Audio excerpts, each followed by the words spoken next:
शन्नो मित्रः शं वरुणः शन्नो भवत्युवने शन्नो बृहस्पतिः शन्नो विष्णुरुक्रमः नमो ब्रह्मणे नमस्ते वायो त्वमेव प्रत्यक्षं ब्रह्मोऽसि त्वमेव प्रत्यक्षं ब्रह्म वक्ष्यामि ऋतं वदिष्यामि सत्यं वदिष्यामि तन्मामवतु भक्तारमवतु अवतु माम् अवतु भक्तिम् ॐ शान्ति शान्ति शान्तिः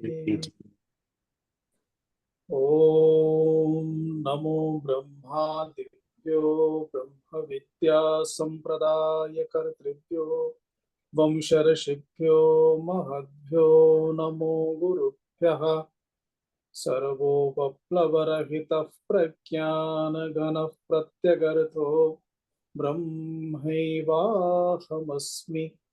ब्रह्मैवाहमस्मि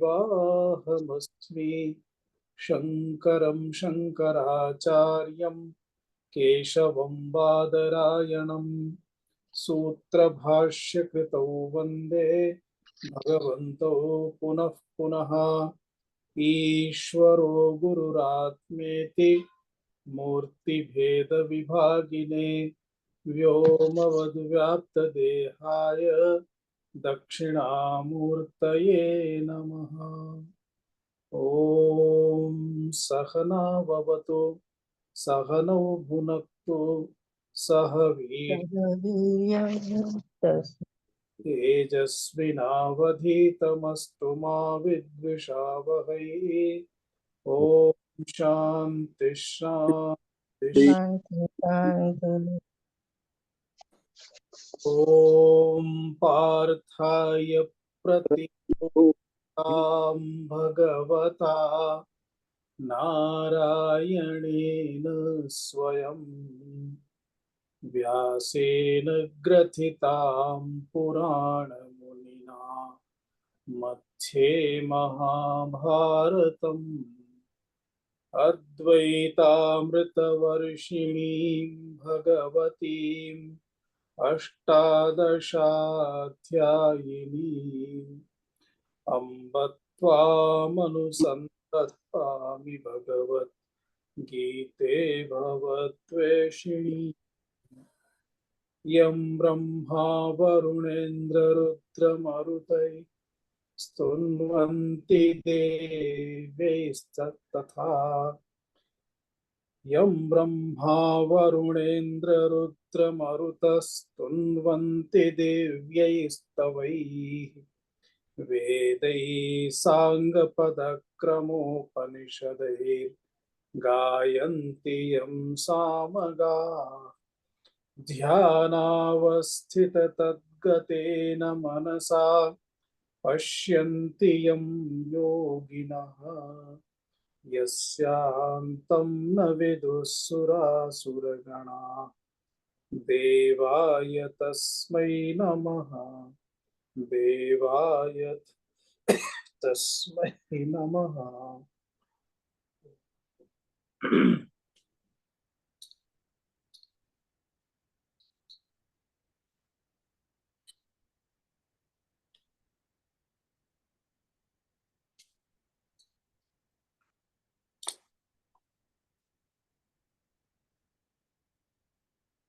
22वें जो 22वां जो श्लोक है वहां से एक बार उच्चारण करेंगे।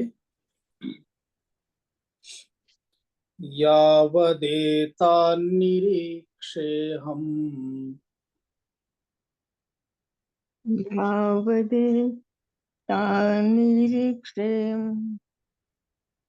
य एतेऽत्र समागताः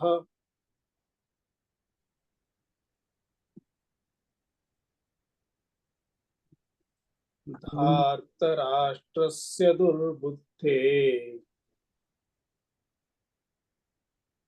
युद्धे यतीतेऽत्र समागताः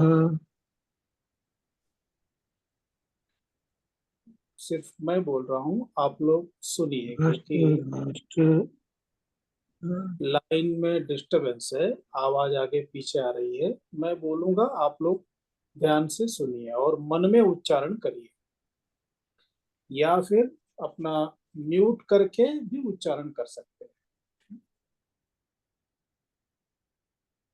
संजय उवाच एवमुक्तो ऋषिकेशो गुडाकेशेन भारत सेनयोरुभयोर्मध्ये स्थापयित्वा रथोत्तमम् भीष्मद्रोणप्रमुखतः सर्वेषां च महीक्षिताम् उवाच पार्थ पश्यैतान् समवेतान् कुरूनिति। यहाँ तक हमने देखा था, जिसमें 24वें श्लोक में संजय धृतराष्ट्र को संबोधन करते हुए हे भारत, अर्थात हे भरत कुल श्रेष्ठ, हे राजन, एवं मुक्तः ऋषिकेशः गुडाकेशेन ऋषिकेशः एवं मुक्तः। गुडाकेशेन अर्थात अर्जुनेन, ऋषिकेशः अर्थात श्री कृष्ण, अर्जुनेन श्री कृष्ण एवं मुक्तः। इसका अर्थ हुआ, अर्जुन ने भगवान श्री कृष्ण को इस प्रकार कहा। अच्छा, क्या कहा? उभयोः सेनयोः मध्ये रथोत्तमं स्थापयित्वा, अर्थात दोनों सेनाओं के बीच में रथ को रख करके। और फिर क्या हुआ? फिर भीष्म द्रोण प्रमुखतः सर्वेषां च महीक्षिताम, किसके बीच में रखा रथ को ले जाकर के?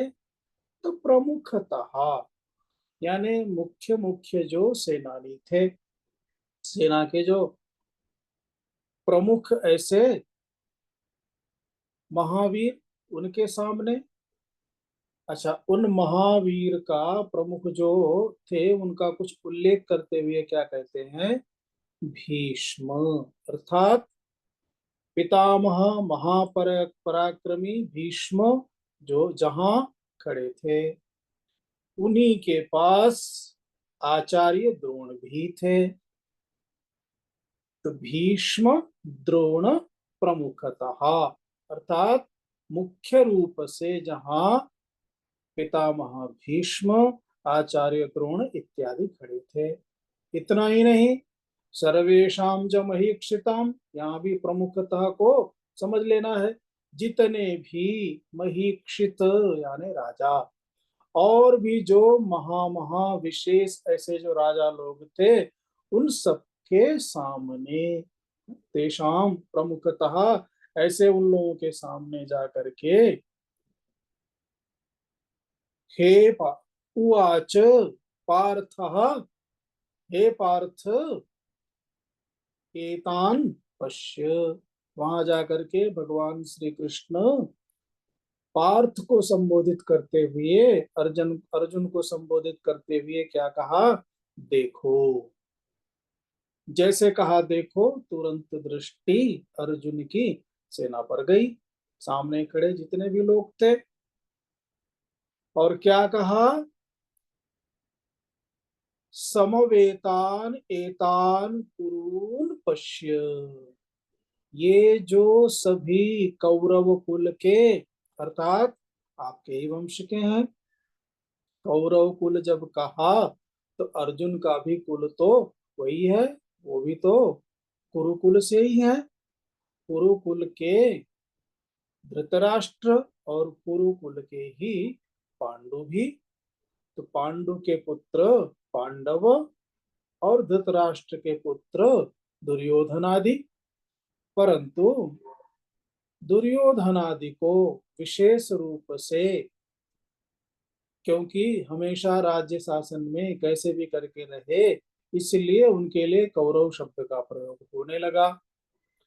और उनके सामने ये 5 भाई पांडव जो थे, इसलिए उन्हें पांडव शब्द का प्रयोग होने लगा। लेकिन देखा जाए तो कौन है? भगवान श्री कृष्ण यहाँ पर याद दिलाते हुए कह रहे, अर्जुन देखो, ये सब तुम्हारे ही कुल के हैं। एतान कुरुन पश्य, इन सब कुरुओं को अर्थात कुरुवंशियों को, कौरवों को देखो। जब ऐसा कहा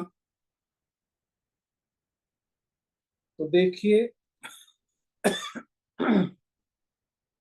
मनुष्य का वास्तविक जो शत्रु है वो बाहर नहीं रहता। मनुष्य का वास्तविक शत्रु कहीं बाहर नहीं रहता, अंदर ही रहता है। किस रूप में रहता है? राग द्वेष के रूप से अंदर ही रहता है। किसी के प्रति उसका राग है तो किसी के प्रति उसका द्वेष है। इस प्रकार वह प्रत्येक मनुष्य के अंदर, हमारे आपके सबके अंदर वो रहता है। अभी होता क्या है? जो राग है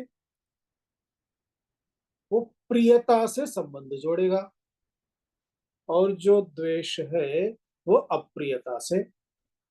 अर्थात प्रियता अप्रियता, ये दोनों वस्तुएं, ये दोनों विषय, या यूं समझ लीजिए कि प्रियता और अप्रियता न तो किसी पदार्थ में है और न किसी व्यक्ति में है। कहां पर है? ये मन में रहता है। किस रूप में रहता है? राग और द्वेष के रूप में रहता है। तो प्रत्येक व्यक्ति के मन में राग द्वेष के अनुरूप होकर के, अर्थात जैसा राग हुआ उसी के अनुरूप उसकी प्रियता बन जाएगी, और जैसा द्वेष हुआ उसी के अनुरूप उसकी अप्रियता बन जाती है। इस रूप में रहते हैं। अभी यही कारण है कि जैसे ही भगवान श्री कृष्ण ने कहा कुरून पश्य, ये कहते ही अर्जुन का ममत्व प्रकट हो गया। क्योंकि अर्जुन स्वयं कौन है? तो वो भी कौरव ही है। जब प्रकट हुआ तो तुरंत सामने सारे चित्र आ गए। किसके साथ किसने कैसा उनके साथ व्यवहार किया है? तो जिनके साथ अच्छा व्यवहार है उनके साथ में प्रियता जुड़ गई। प्रियता उस राग के साथ में जुड़ गई, उसके अनुरूप हो गई। और जिन्होंने शत्रुता पूर्वक व्यवहार किए हैं उनके साथ में अप्रियता जुड़ गई। परिस्थिति तो परिस्थिति मात्र ही होती है। वहां न तो राग द्वेष के कारण अनुकूल या प्रतिकूल कभी नहीं होती है। न तो राग के कारण अनुकूल या प्रतिकूल होगी, न द्वेष के कारण अनुकूल या प्रतिकूल होगी। परिस्थिति तो परिस्थिति है। अपने अंदर बदलने का प्रयत्न करना चाहिए प्रत्येक व्यक्ति को। परंतु ऐसा न करके हम क्या करते हैं? हम परिस्थिति को बदलने जाते हैं। हम सिचुएशन को ही चेंज कर देंगे, इस तरह से प्रयत्न करते हैं। जब परिस्थिति को बदलने का प्रयास करते हैं तो परिणामतः क्या होता है? दुख ही होता है। बदलना तो किसको है? राग द्वेष को बदलना है। अपने जहां पर आसक्ति बढ़ने का कारण हुआ है उसे बदलना है। जिसके साथ में हमें भागने का द्वेष का कारण बना है उसे बदलना है। तो बदलना राग द्वेष को है और बदलते हम परिस्थिति को है। हम स्थिति को बदल देंगे, उसे बदल देंगे। इसीलिए भगवान कहते हैं आगे, इसी भगवत गीता में भगवान कहेंगे तयोर वशम न आगच्छेत, तयोर न वशम आगच्छेत, राग द्वेषो व्यवस्थितो। ये राग और द्वेष दोनों अत्यंत ही गाढ़ रूप से हैं, बने हुए हैं, इनके वश में कभी नहीं आना चाहिए, ऐसा भगवान आगे जाकर के कहेंगे। भाई भगवान की सृष्टि में कोई समस्या नहीं है, देखा जाए तो भगवान की सृष्टि में क्या समस्या है? सारी चीजें अपने आप कर रही हैं। सूर्योदय हो रहा है, सूर्यास्त हो रहा है, और सारे व्यवहार देखा जाए तो नदी, पर्वत, आकाश, सब कुछ सब चल रहा है, ये भगवान की सृष्टि है। न वहां तक ही जो भी मनुष्य, पशु इत्यादि इस देह को प्राप्त हुए हैं, वो सब भी भगवान की सृष्टि है। भगवान की सृष्टि में समस्या नहीं। समस्या कहाँ है? समस्या है मनुष्य के मन में। मनुष्य की सृष्टि मनुष्य की सृष्टि में समस्या है। हमारी मान्यता ही हमारी सृष्टि है। हम जिस प्रकार से मान करके बैठ जाते हैं, वही हमारा संसार हो जाता है, वही सृष्टि है। यानी सारी सृष्टि ईश्वर में नहीं, ईश्वर के बनाई सृष्टि में कोई समस्या नहीं, जीव की बनाई सृष्टि में समस्या है। जीव ने ही अपना एक संसार बना लिया है। अभी देखो, ये मुझे पसंद है, ये नहीं, ये मुझे नहीं अच्छा लगता। इस प्रकार से राग द्वेष बनते हैं, और इन्हीं कारण से किसी भी वस्तु में, पदार्थ में, या फिर व्यक्ति में राग या द्वेष जन्म लेता है।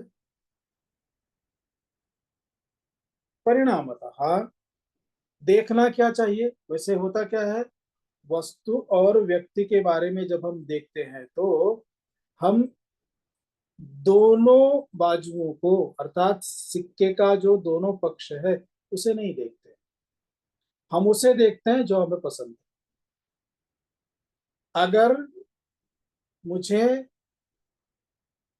उसके साथ अच्छा लगता है तो हम उसके दुर्गुणों को छोड़ देंगे।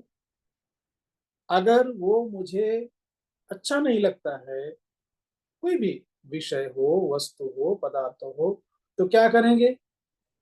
हम उसे देखना भी पसंद नहीं करेंगे। ऐसा जरूरी नहीं है कि उसके अंदर अच्छाइयां न हो। विश्व में भी औषधि के तत्व रहते हैं, सब जगह है। अब देखना क्या है? गुण को देखो, दोष को छोड़ो। उसके स्थान पर क्या होता है? जहां हमारा मन उसकी तरफ जाता है, प्रियता से जुड़ जाता है, वहां हम उस प्रकार से देखते हैं। यानी हम करते क्या है? हम उस पे एक स्टैंप मार देते हैं, अपना सिक्का लगा देते हैं। क्या है? ये तो ऐसा है, ये तो ऐसा ही है, ये तो ऐसा ही है। इस प्रकार से हम एक धारणा बना लेते हैं, एक मानसिकता बना लेते हैं। यही तो है जीव की सृष्टि। ईश्वर की सृष्टि तो ऐसी नहीं है। ईश्वर की सृष्टि तो जैसी है वैसा ही देखो, वही ईश्वर की सृष्टि है। और देखा जाए तो इसी को अध्यात्म दर्शन कहते हैं। अभी इस सब समस्या का समाधान क्या है? तो इस समस्या का समाधान तो एकमात्र आत्मज्ञान ही है। आत्मज्ञान ही समस्या का समाधान है। आत्मज्ञान अंतः शुद्धि के बिना संभव नहीं है। अंतः शुद्धि कैसे होगी? स्वधर्म परिपालन से, अपने धर्म के आचरण से अंतः शुद्धि होगी, या कर्म योग आदि से। अर्थात इस भगवत गीता में आगे अर्जुन की परिस्थिति को देखते हुए भगवान जब उपदेश का प्रारंभ करेंगे, तब उसमें कर्म योग ही प्रथम आएगा। तो कर्म योग के द्वारा ये सब संभव है।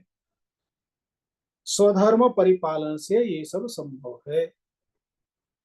यज्ञ से, दान से, तप से, इसलिए श्रुति कहती यज्ञेन दानेन तपसा इत्यादि से अंतःकरण की शुद्धि होती है, ये संभव है। अंतःकरण की शुद्धि का मतलब हुआ शुद्ध बुद्धि, शुद्ध मन, ये सब शुद्ध होता है। सुविधा और सुख, इन दोनों का सीधा कोई संबंध नहीं है। भौतिक सुविधा बाह्य दृष्टि से सुख दे सकती है, परंतु शांति नहीं दे सकती। भौतिक सुविधा बाह्य दृष्टि से सुख दे सकती है, परंतु शांति नहीं दे सकती। ये ध्यान रखना है। सुविधा और सुख का संबंध नहीं, ऐसा नहीं है, लेकिन सीधा कोई संबंध नहीं है। अभी देखो, इस परिस्थिति में जब भगवान श्री कृष्ण ने अर्जुन को कहा पश्य, पश्य कहते ही देखो, ये कहते ही सामने जो दिख रहे हैं, जिनको देख करके उनके अंदर ममत्व और उस ममत्व के कारण उनके अलग अलग भाव उत्पन्न हुए, अभी वो कौन कौन है, किसको किसको देख रहे हैं। तो आगे का श्लोक देखिए। अभी इस श्लोक का उच्चारण सबको भी करना होगा।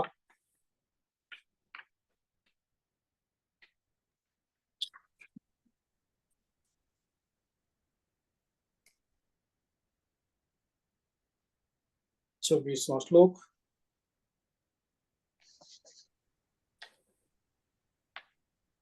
तत्रापश्यत् स्थितान् पार्थः तत्र तत्र पश्यन् पश्यति पार्थः तान् पार्थः पितॄनथ पितॄनत पितामहः तूर्णत पितामहान् आचार्य मातुलान् भ्रातॄन् आचार्यन् मातुलान् तुलान् पुत्रान् पौत्रान् सखींस् तथा पुत्रं पौत्रान् सखींस्तथा पुत्रान् पौत्रान् सखींस्तथा। तत् अभी संधि विच्छेद। तत्र अपश्यत् स्थितान् पार्थः पितॄन् अथ पितामहान् आचार्यान् मातुलान् भ्रातॄन् पुत्रान् पौत्रान् सखीन् तथा। एक एक शब्द को अलग किया। तो तत्र अपश्यत पार्थः, पार्थः तत्र अपश्यत, जैसे कहा देखो, तो पार्थ ने वहां देखा। किसको किसको देखा? पितृ अर्थात पिता तुल्य जितने सभी, उन्हें देखा। अथ और किसको देखा? पितामहान, पितामह को देखा। और किसे देखा? आचार्यान, आचार्य द्रोण, आचार्य कृपाचार्य इत्यादि आचार्यान। और किसे देखा? मातुलान, मातुलान यानी मामा, उन्हें देखा। और भ्रातृन, सभी अपने भाइयों को देखा जो रिश्ते में भाई थे। और पुत्रान अर्थात अपने भाइयों के, मित्रों के, और इतना ही नहीं, पांडवों के स्वयं के भी पुत्र वहां पर थे सभी। उन सभी को, जो सब पुत्र या पुत्र तुल्य, ऐसे उन सबको देखा। और किसको देखा? सखीन अर्थात सखा, मित्र, उन मित्रों को देखा। और किसको देखा? अगले श्लोक में बता रहे हैं, देखिए। श्वशुरान् सुहृदश्चैव स्वसुरान् सुहृदश्चैव सेनयोरुभयोरपि सेनयोरुभयोरपि तान् समीक्ष्य स कौन्तेयः तान् समीक्ष्य तान् समीक्ष्य स कौन्तेयः सर्वान् बन्धून् अवस्थितान् सर्वान् सर्वान् बन्धून् वस्थितान् नीचे की एक लाइन वो भी ले लेते हैं। कृपया परयाविष्टः कृपया परया या पर्याविष्टः विषेदन्निदमब्रवीत्। विषिदन्नि विषिदन्तमब्रवीत्।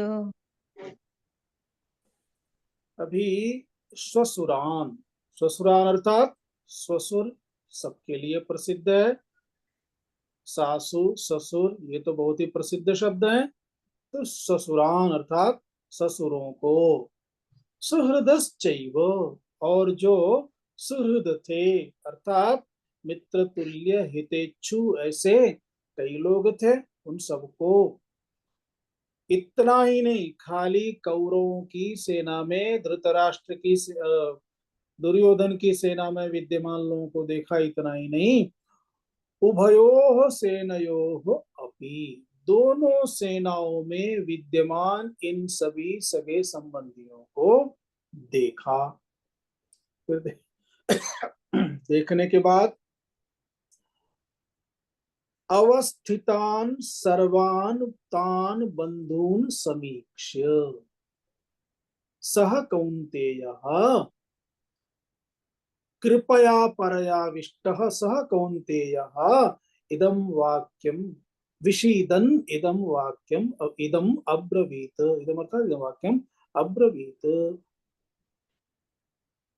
यानी उस युद्ध के मैदान में उपस्थित अवस्थितान, उपस्थित वहां पर अवस्थित रहे हुए सभी, कौन? सर्वान बंधुन, सभी सगे संबंधियों को।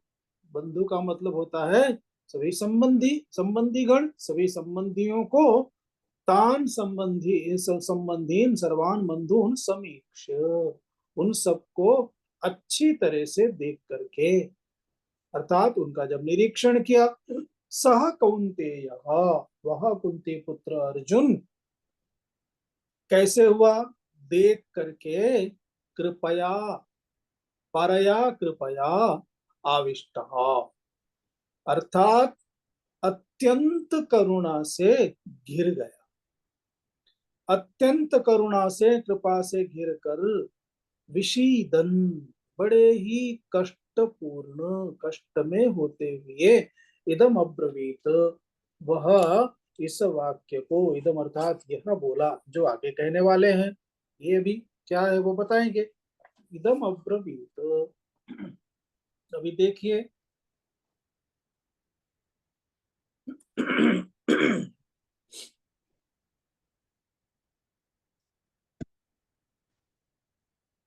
अर्जुन का कौरवों के प्रति ममत्व दिखने लगा।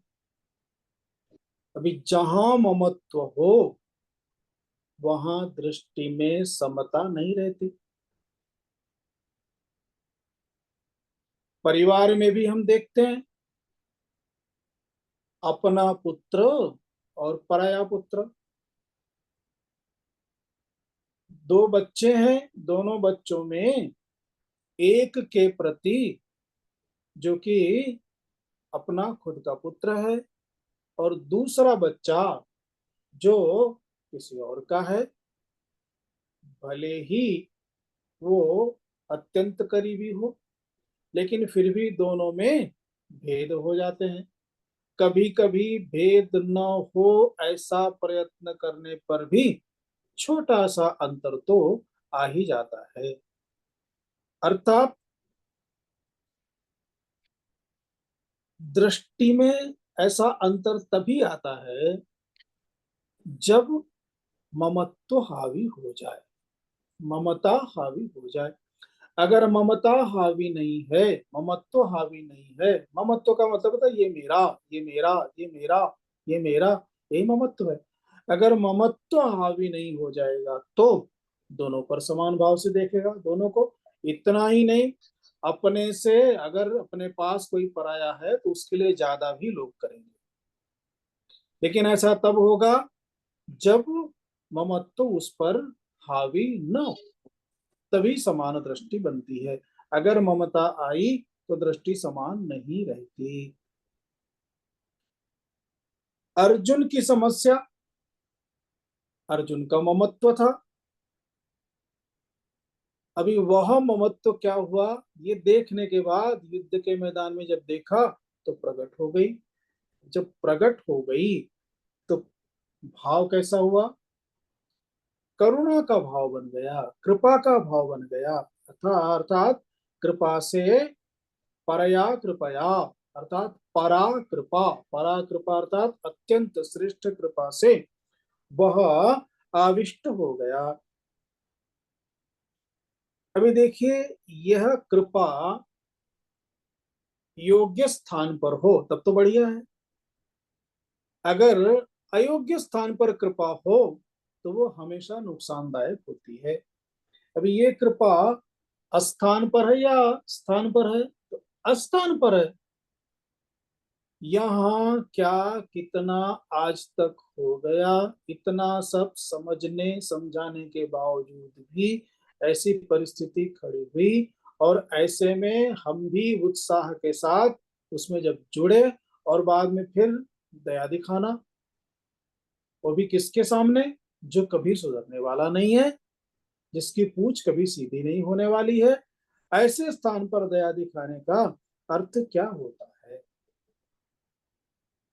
ममता का आवेश कभी भी हितकर नहीं होता। हमेशा जीवन में यही याद रखना है, ममता का जब आवेश हो जाए तो ये आवेश कभी भी कल्याण करने वाला नहीं होता, उसका परिणाम दुख ही होता है, विषाद ही होता है। जहां जो नहीं करना है उसे वहां अगर करेंगे तो कभी भी योग्य परिणाम नहीं आएगा। आकर्षण में पड़ करके अगर प्रेम करने लगेंगे तो क्या होगा, दुख ही देगा। प्रेम की पात्रता होनी चाहिए, मात्र आकर्षण प्रेम का कारण कभी नहीं बनना चाहिए। उसी प्रकार जिन पर ममता इतनी उभर गई है उन लोगों पर वस्तुतः ममता दिखाने का यहाँ कोई प्रयोजन है नहीं है, फिर भी अगर ममता दिखाएंगे तो दुख का ही कारण होगा। कोई भी आकर्षण या आवेश कभी भी शक्ति प्रदान नहीं करती, अर्थात उससे बल कभी नहीं मिलेगा, कभी भी ताकत नहीं मिलेगी। वो क्या करेगा, कमजोर ही करेगा। दया का आवेश, कृपा का आवेश, लोभ का आवेश, प्रेम का आवेश, ये आवेश का मतलब समझ रहे हैं आप लोग। कभी कहीं पर किसी को भूत उतारते हुए देखा है, यानी किसी में भूत आ गया है, ऐसा देखा है? किसी के अंदर भूत प्रवेश कर गया, ऐसा देखा है? उसे कहते हैं नहीं भूत, नहीं देखा है? अच्छा, चलो नहीं। बढ़िया, बच गए। कभी कभी किसी पर देवी का प्रवेश हो गया है, ऐसा सुना है? हाँ जी सुना है। हाँ सुना होगा, कहीं कहीं पर देखा भी होगा। और क्या होगा, नवरात्रि में जब जी हाँ क्या होगा, फिर जोर से शरीर उसका कांपने लगता है, और ऐसा लगता है जैसे इतनी हम्म, कहाँ से आ गई होगी, बड़ी ताकत आ जाती है। उस समय बड़े बड़े बुद्धिमान लोग भी फंस जाते हैं, और वो भी सोचते हैं हाँ इसमें तो देवी प्रवेश कर गई, देवी प्रवेश कर गई। नहाया नहीं धोया नहीं, कितने दिन से कपड़े मैले कुचैले, और उसमें देवी आ गई, आ जाती है, किसी को लगता है। तो ऐसा जब हो जाए तो उसे कहते हैं आवेश। तो देवी का आवेश, भूत का आवेश, अब इनसे आप समझ सकते हैं कि आवेश का अर्थ क्या हो गया। अभी देखिए, किसी के अंदर अगर दया का आवेश आ जाए तो वो पात्रता नहीं देखेगा, जो होगा सब लुटा देगा। दया का आवेश, कृपा का आवेश, वैसे ही अगर किसी को लोभ का आवेश हो जाए तो किसी को भी मार देगा, आगे पीछे कुछ नहीं देखेगा। लोभ का आवेश। और अगर प्रेम का आवेश, तब तो जानते ही हैं, लव लव जिहाद इसके लिए आज तो प्रसिद्ध है। प्रेम का आवेश ही तो है जो कितने भी उसके सगे संबंधी, यहाँ तक भुक्त भोगी भी कितना समझाते हैं, कितना समझाते हैं, लेकिन लड़की क्या बोलेगी? नहीं, वो ऐसा नहीं है, नहीं वो ऐसा नहीं है, वो तो बहुत अच्छा है, वो तो बहुत अच्छा है। बाद में ऐसी स्थिति होती है कि जो बहुत अच्छा है वही उसका जेलर बन जाता है। क्यों ऐसा हुआ? इसे कहते हैं प्रेम का आवेश। यानी प्रेम में जैसे अंधा हो जाते हैं, वैसे दया में, करुणा में भी लोग अंधे हो जाते हैं। कुछ नहीं देखते किसको कहाँ क्या करना है, बस दुनिया को मैं बड़ा दयावान हूं दिखाने का प्रयत्न करते हैं। देखिए हमारे सामने दृष्टांत है, पृथ्वीराज चौहान का दृष्टांत है। 16 बार दया दिखाई और 17वीं बार क्या हुआ? एक बार भी दया उसके, 16 बार के बदले में एक बार भी दया नहीं मिली। किसको दया दिखानी चाहिए? इसका मतलब दया का पात्र जो नहीं था उसे 16 बार दया दिखाई।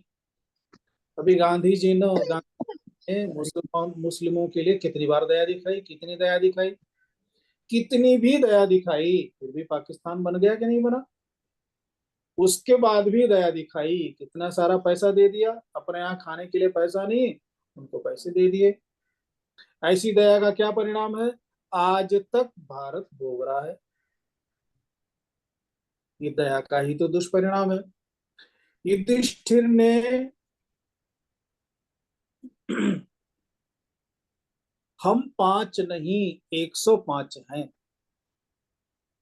ऐसा कहकर चित्ररथ गंधर्व के बंधन से इन कौरवों को छुड़ाया था, दुर्योधन आदि। फिर भी कभी भी एहसान नहीं माना। क्या हुआ छूटने के बाद? लज्जा की बात है, मुझे उन लोगों ने छुड़ाया। वहां पर कोई भी अपनत्व उसे दर्शन नहीं हो रहा है। तो दुर्योधन को मुक्त किया इत्यादि ऐसे जो दृष्टांत हैं, ये क्या दिखाते हैं? यानी स्नेह, करुणा, इन सबका आकर्षण यदि योग्य व्यक्ति पर, योग्य स्थान पर न हो, तो वो दुख का, विषाद का कारण बन जाता है। ये हमारे सामने दृष्टांत हैं। अभी अर्जुन ने भी क्या किया? जो देखना था वो नहीं देखा, जो नहीं देखना है वो सब देखने लगे। जो देखना चाहिए था वो नहीं देखा, और जो नहीं देखना था वह देखा। क्या देखा? स्वजनम दृष्टवा, ये सब मेरे लोग हैं। बस वहीं से समस्या खड़ी हो गई। देखिए मनुष्य मन जो है स्वभाव से चंचल है, इसी कारण से स्थिर नहीं है। चंचल है, स्थिर नहीं है। परंतु स्थिरता, दृढ़ता, ये जो है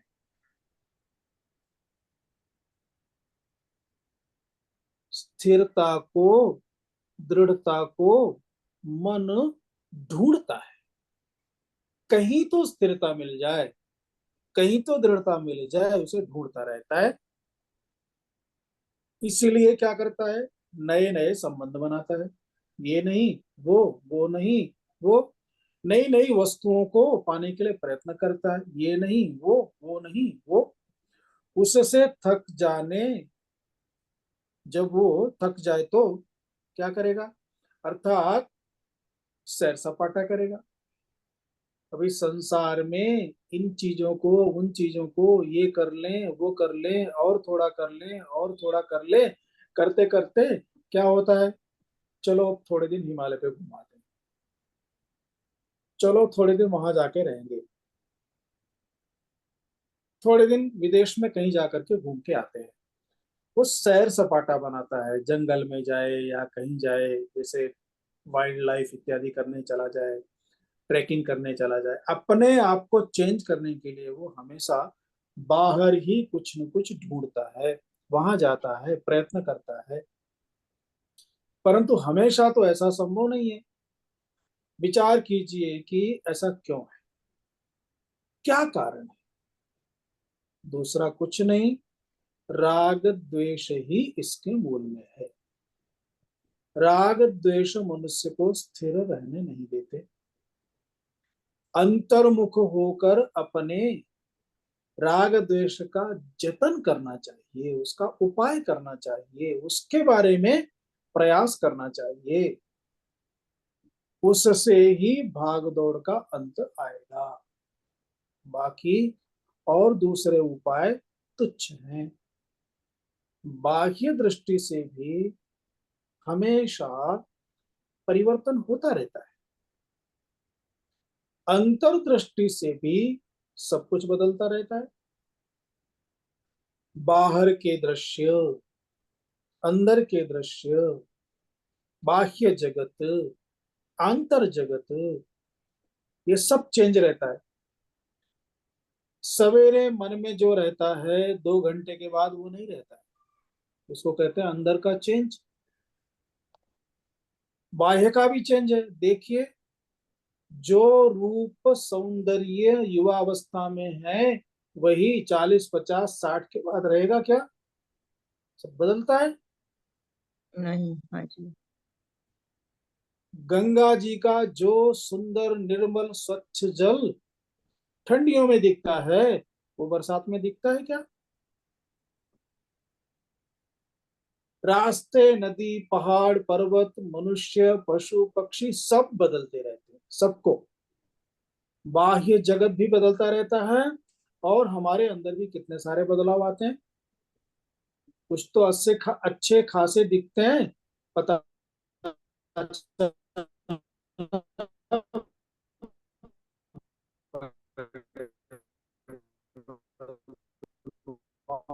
हो गए, कुछ तो इतने एक। तो ये बदलाव अंदर और बाहर दोनों जगहों पर होते हैं। अभी अर्जुन के साथ भी कुछ ऐसा ही यहाँ हो गया। कैसे? दृष्ट्वैमं स्वजनम, जब ऐसे देखा, पितामहादि को देख करके क्षण भर में उसकी सारी स्थिति बदल गई। कितने उत्साह करने आया था। अंत में भगवान श्री कृष्ण जब संधि के लिए गए थे, 5 गांव भी देने के लिए जब वो तैयार नहीं हुए, उस समय अंत तक जो युधिष्ठिर सुलह के बारे में, संधि के बारे में कुछ हो जाए प्रयत्न कर रहे थे, उन युधिष्ठिर ने तय कर लिया कि बस अब तो युद्ध यही उपाय है। और पूरे उत्साह से युधिष्ठिर अंत तक रहे। युधिष्ठिर को युद्ध में इन सबको देख करके कोई संदेह नहीं हुआ। और जो अर्जुन इतने उत्साह में आरंभ से था, उस अर्जुन को कैसे उसकी मन की स्थिति बदल गई। अब उसकी मन की स्थिति जब बदल गई तो देखिए आगे, अभी अर्जुन की स्थिति का वर्णन देखो।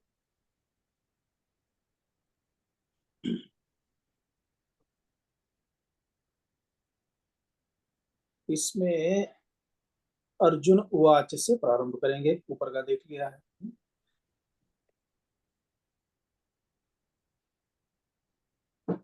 अर्जुन उवाच अर्जुन उवाच दृष्ट्वेमं स्वजनं कृष्ण दृष्टमेवं स्वजनं स्वजनं कृष्ण युयुत्सुं समुपस्थितं युयुत्सुं युत्ससं समुत्थितं समुपस्थितं ईदन्ति मम गात्राणि सीदन्ति इदन्ति मम गात्राणि मुखं च परिशुष्यति मुखं च परिशुष्यति वेपथुश्च शरीरे मे वेपथुश्च वस्तुश्च शरीरे शरीरे मे रोमहर्षश्च जायते रोमहर्षश्च जायते जायते गाण्डीवं संसते हस्तात् गाण्डीवं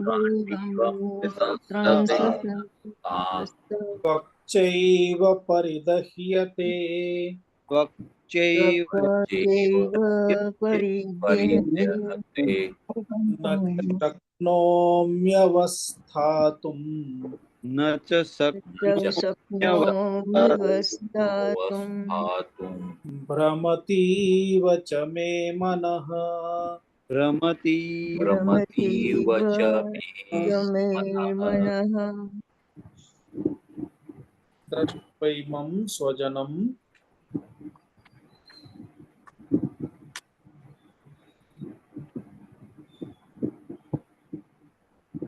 एक एक शब्द को पहले पदच्छेद देख लेते हैं। दृष्ट्वा इमं स्वजनं कृष्ण युयुत्सुं समुपस्थितं सीदन्ति मम गात्राणि मुखं च परिशुष्यति। ये हो गया पदच्छेद। अब इसका अन्वय कैसे है? हे कृष्ण, देखो स्वजनम कृष्ण, कृष्ण मिला, हे कृष्ण युयुत्सुं समुपस्थितम् इमं स्वजनं दृष्ट्वा मम गात्राणि सीदन्ति मुखं च परिशुष्यति। हे कृष्ण, ये संबोधन है भगवान श्री कृष्ण के लिए। हे माधव, हे कृष्ण, हे मधुसूदन, युयुत्सुम, युयुत्सुम अर्थात ये सबका संबंध जाएगा दृष्ट्वा, इनके साथ में। युयुत्सुम समुपस्थितम इमं स्वजनम दृष्ट्वा, दृष्ट्वा के साथ, दृष्ट्वा भी एक क्रियापद है। ये क्रियापद है संबंधक भूत कृदंत कहलाता है। अर्थात इस क्रिया के बाद दूसरी क्रिया और है, लेकिन इन दोनों क्रियाओं का कर्ता एक ही है। इसलिए एक दो क्रियाओं का कर्ता एक है, इस संबंध को दिखाने के लिए संबंधक भूत कृदंत का उपयोग किया जाता है। ये व्याकरण की, संस्कृत व्याकरण की और संस्कृत भाषा की सुंदरता है, जिसे हम कहते हैं होकर, जाकर, लेकर। वैसे ही दृष्टवा यानी देख कर।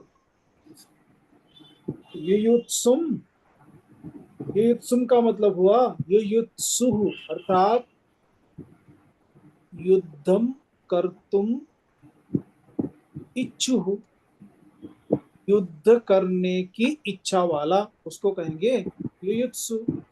ऐसे युद्ध करने की इच्छा वाले को देखकर, अच्छा वो युत्सु समुपस्थितम, सम उपसर्ग पूर्वक, उप उपसर्ग पूर्वक स्था धातु से ये शब्द बना है। समुपस्थित का मतलब होता है समीप में, वर्तमान में जो रहा हो उसे कहेंगे समुपस्थित। युद्ध करने की इच्छा से ये सारे लोग, कौन सारे लोग? जिनको अभी देखा, आचार्यान, मातुलान, सुसुदान, पितॄन, पौत्रान, इन सबको, ये सभी युद्ध करने की इच्छा से उपस्थित हैं। कहाँ है? मेरे सामने है। समुपस्थितम इमम अर्थात इन लोगों को, एनम इमम इन लोगों को, ये कौन है? स्वजनम, ये सब मेरे, ऐसे मेरे लोगों को देख करके, यानी स्वजन का मतलब हुआ आत्मीय लोग, जो मेरे आत्मीय जन हैं, इन आत्मीय लोगों को दृष्टवा देख करके क्या हुआ, अर्जुन की स्थिति बदल गई।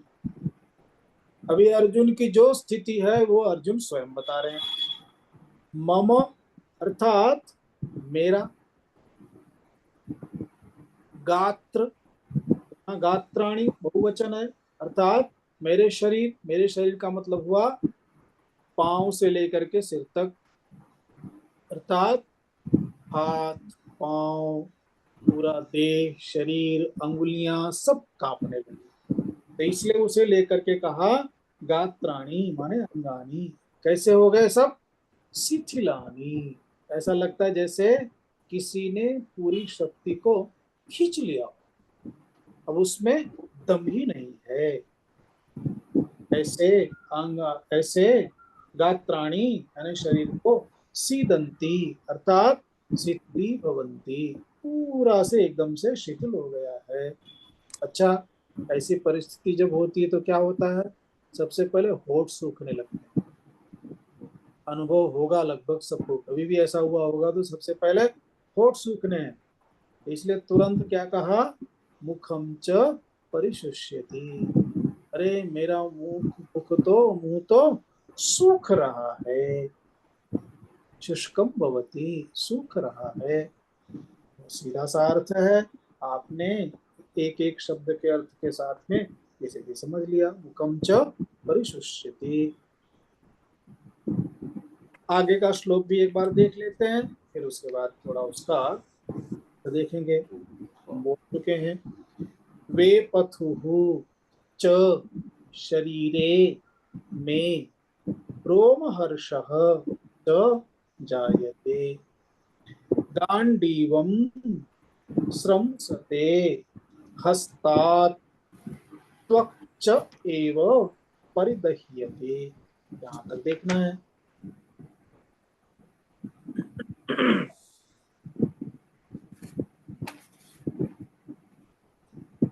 रोमहर्षश्च, रोमहर्षः, वेपथुः च मे शरीरे जायते, हस्तात् गांडीवं स्रंसते, त्वक् च एव परिदह्यते, अवस्थातुं न शक्नोमि, मे मनः भ्रमति इव।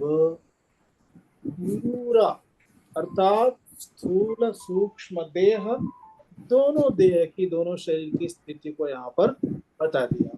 मन जो है सूक्ष्म देह का विषय है, इंद्रिय सब सूक्ष्म देह का विषय है, और हाथ पांव ये सब स्थूल देह। तो स्थूल देह और सूक्ष्म देह दोनों की क्या स्थिति है, दोनों को बताया। अभी देखिए, रोमहर्षः, रोमहर्षः का मतलब होता है रोमांच। ऐसी जब स्थिति होती है तो रुआंटे खड़े हो जाते, दो स्थिति में रुआंटे खड़े हो, अत्यंत दुख में, संवेदना में, अत्यंत सुख में। यहाँ सुख का तो कोई विषय है नहीं, क्योंकि सुख में इस तरह से शरीर नहीं कांपता, होठ नहीं सूखते। यहाँ दुख का समय है, दुख का कारण है। तो देखिए, रोमांच हुआ, पूरा उनका शरीर जो है, उनके रुआंटे सब खड़े हो गए। किसके, अर्जुन के। अर्जुन स्वयं बता रहे मेरे। वे पथुहु, वे पथु का मतलब होता है कंपन का होना, कांपना, अर्थात शरीर कांपने लगा।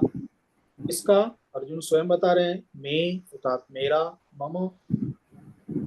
और फिर शरीरे, शरीर अर्थात शरीर में, देह में, जायते, क्या हो रहा है, उद्भव हो रहा है, अर्थात मेरे शरीर में रोमांच हो रहा है, मेरा शरीर कांप रहा है।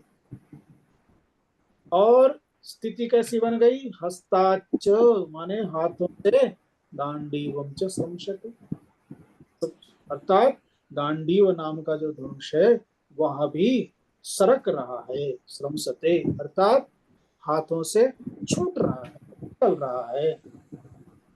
त्वक्च, अभी देह में स्पर्शेंद्रिय का क्या हाल हो गया है? त्वक, त्वक अर्थात त्वचा, उसका क्या हाल हुआ है? त्वक्च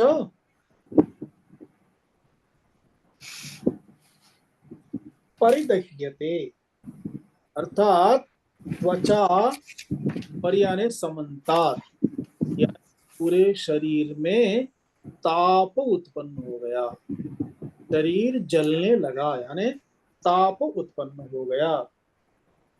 ऐसी परिस्थिति में खड़ा रहना संभव बनेगा क्या? अर्जुन कह रहे हैं अवस्थातुम न शक्नोमि, अब मैं इस युद्ध मैदान में खड़ा नहीं हो पा रहा हूँ। फिर चित्तम, चित्तम चित्तम च, मेरा चित्त जो है वो भ्रमति, वो मन यानी मन, चित्त जो मेरा जो चित्त है, मन है, भ्रमति, वो ऐसा लग रहा है जैसे मुझे चक्कर। युद्ध के मैदान में स्थिति क्या हो गई? ऐसा लगा जैसे चक्कर आने लगा है। तो देखिए उपरोक्त इन दोनों श्लोकों में अर्जुन अपनी स्थिति का वर्णन कर रहा है। हम ये जानते हैं कि अर्जुन इतने उत्साह से युद्ध करने के लिए आए थे, परंतु देखिए यहाँ पर उनकी सारी स्थिति बदल गई। क्या स्थिति आई?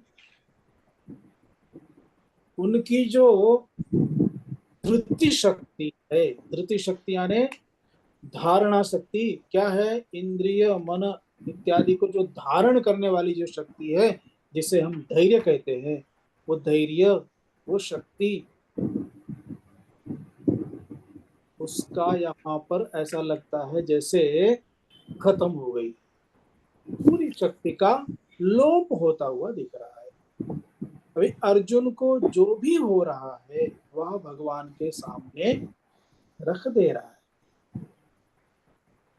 यहाँ तो क्या है, लोगों को पसीने छूटते हैं, स्थिति खराब हो जाती है, फिर भी नहीं बताते, बाद में जब गिर करके बेहोश होके गिरते हैं तब घर के लोग हॉस्पिटल लेके जाते हैं।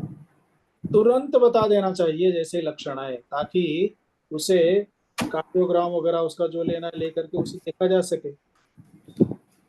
अभी अर्जुन जो है भगवान श्री कृष्ण के सामने उसने अपनी पूरी किताब खोल दी, मेरी ये हालत हो रही है, पूरा हालत उसने बताया। अभी एक साधक को यही तो करना चाहिए। साधक को क्या करना चाहिए? उसे किसी भी आचार्य के पास, गुरु जी के पास से अपनी सारी स्थिति को स्पष्ट रूप से बताना चाहिए। ये मेरी स्थिति है, ऐसी स्थिति है, मन इस प्रकार से भागता है, इस प्रकार से स्थिति बनती है। ये अगर गुरु के सामने, आचार्य के सामने रख दे तो इसे कहते हैं वो सरल है, अर्थात ऐसा सरल व्यक्तित्व किसी साधक का होना चाहिए।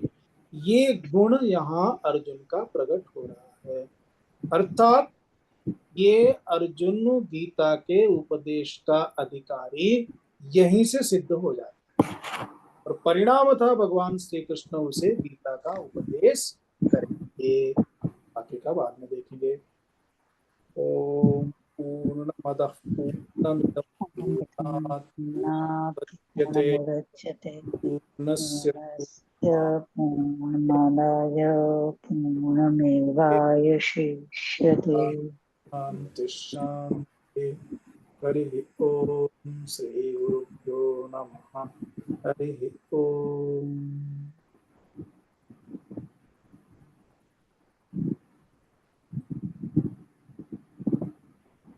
आपके परिचित जो लोग जुड़े हैं उनको जरा याद दिला दिया करो क्लास का टाइम।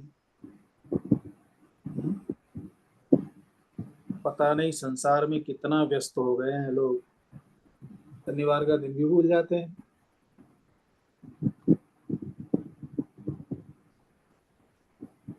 क्या लगता है ये समय अनुकूल नहीं है क्या सबके लिए?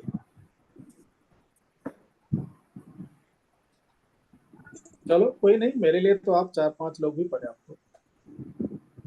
अगर आप लोग नियमित आएंगे तो मैं क्लास को तो रखूंगा, इतना तो तय है।